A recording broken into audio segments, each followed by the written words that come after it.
Bishop Dr. Evans Maole Glover, and his spouse, President of the Ghanaian Pastor and Churches, the Council of Ghanaian Pastors and Churches. Our host, Pastor Godolph and his spouse. Executive members of the Council of Ghanaian Pastors and Churches. Revered members, reverend members present here. Nananum, distinguished invited guests, fellow compatriots, Congress of the Church of Pentecost, Maryland, USA, and Church of Pentecost. I must say today that when I visited, I'm dressed in a cloth that you gave me. When I came for the commissioning of the new church, Church of Pentecost donated me this cloth. So today I decided that I'm coming to Church of Pentecost. I'm going to wear it. I sold it and I'm wearing it today to Church of Pentecost. So I'm grateful.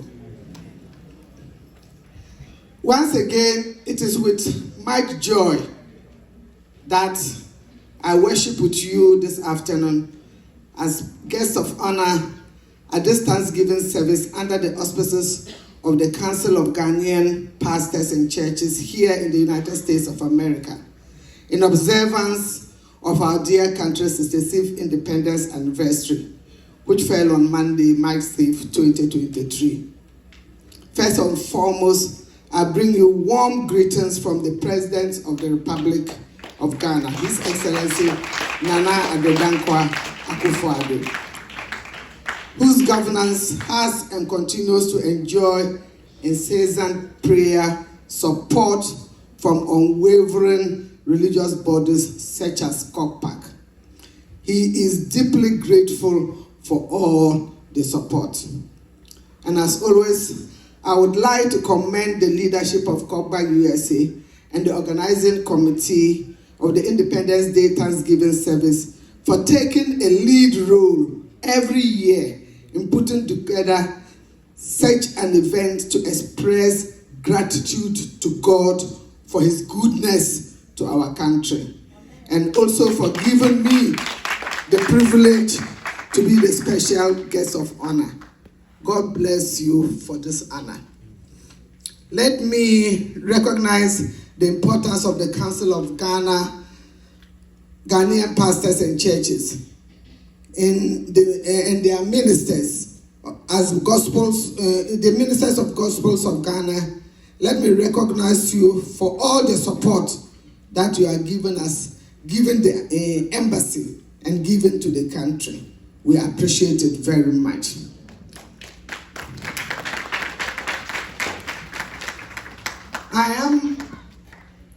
I'm well aware that there's a collaborative effort to bring together all the splinter groups in other states.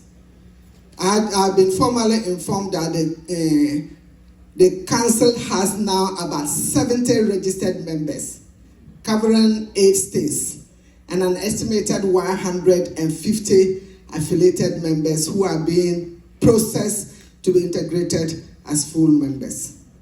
I wish to recognize the good leadership offered by the first president of the council, Bishop Dr.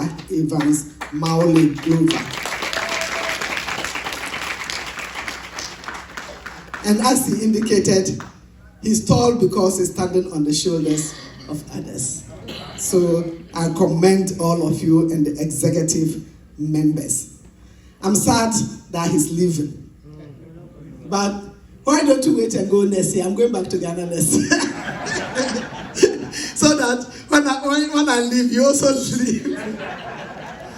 Okay, but I take consolation in the fact that you are just retiring as president, but by all means, you still going to watch COPPAC and make sure it grows from strength to strength. We appreciate that. As you all recall, last year we gathered here and you prayed for the country over the COVID pandemic. And you prayed for Ghana. And Ghana, I think the prayers that you offer actually get to Ghana very well.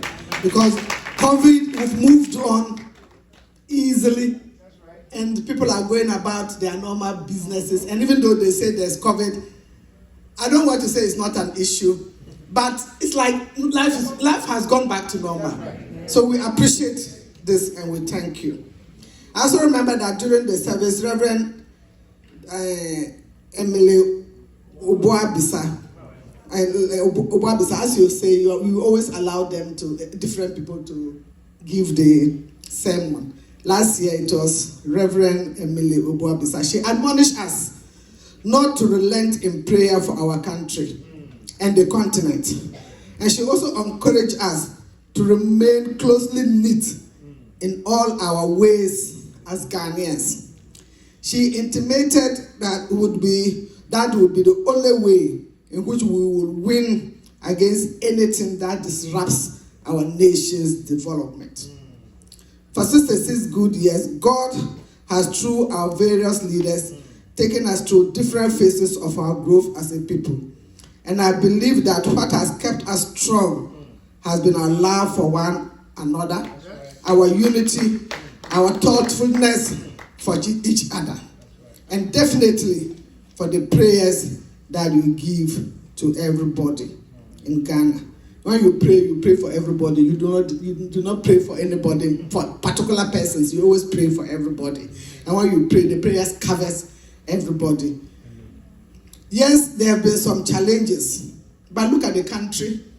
COVID, as I indicated, does not seem to be ravaging. It's not a big issue for us. Our government is still in place. There is peace. There's peace in the country. There's political stability. And I like the message. If you don't appreciate what you have, it will depreciate. Interestingly, on Friday when I went to the mosque, the sermon was that we must show gratitude for little things, because God blesses people who shows gratitude for little things. We shouldn't show gratitude only for big things. And today too, I'm hearing the strong message that we should appreciate.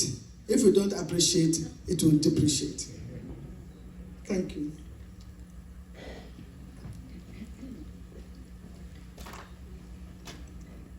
The issue about many of us is we feel entitled. So when you even get something small, you feel, this little thing, I deserve better. So we don't tend to show appreciation. So, Bishop, your message went into my head.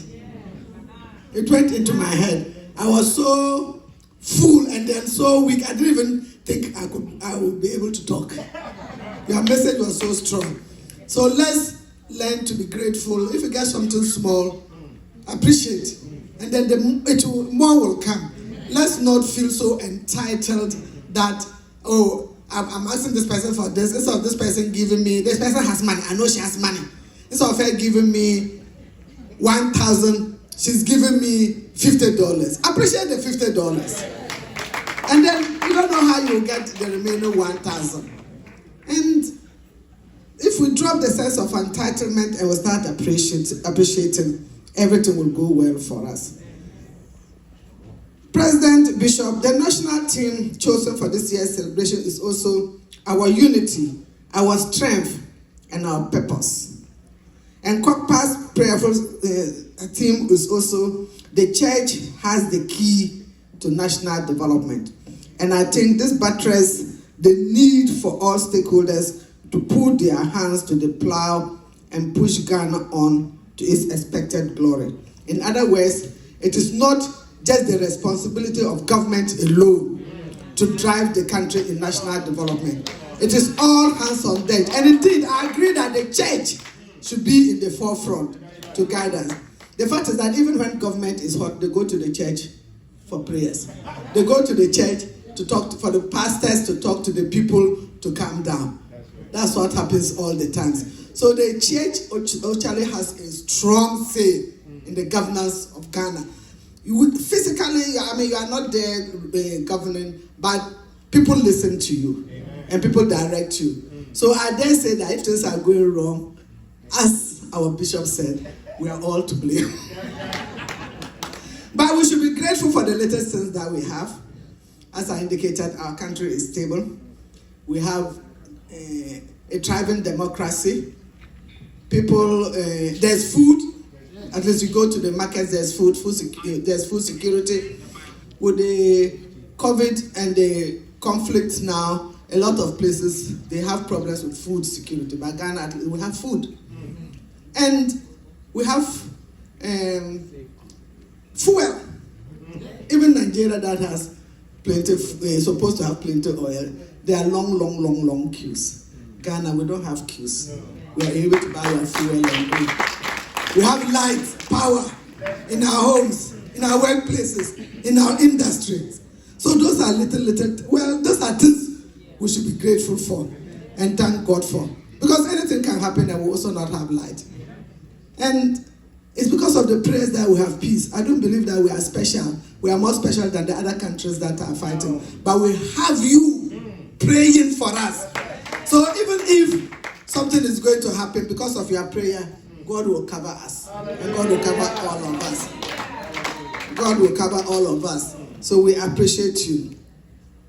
At this point, let me once again express my sincere gratitude to the Council for organizing the service and for inviting me to be part of it. The Embassy appreciates the various forms of support it has received from the Council since the beginning of my tour of duty as the ambassador, and indeed since the inauguration in October 2021. Worthy of mention is the long and arduous drive you embarked on from Maryland all the way to Charlotte, North Carolina to meet and interact and pray with His Excellency the President when he participated in the TD Jakes Leadership Summit in April last year.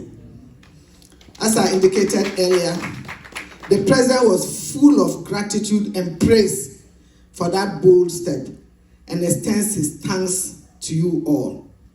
COPAC was also a very formidable support during the embassy efforts to seek the thoughts and inputs of Ghanaians generally and generally Africans in the diaspora on the proposed Ghana Homeland Return Bill, a product of the President's Year of Return and Beyond the Return initiatives, which is to commemorate the 400th anniversary of the African captives in America and celebrate their resilience and eventually make Ghana a key travel destination for Americans and Africans in the diaspora, African Americans and other Africans in the diaspora.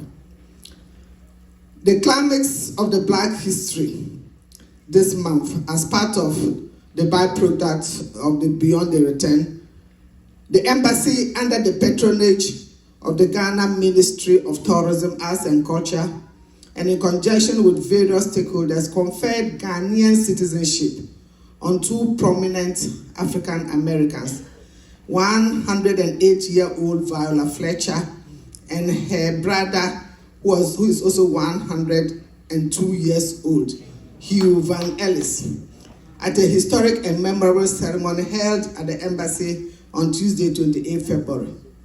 This is a true testament of the excellent work achieved by the government of Ghana through these remarkable initiatives.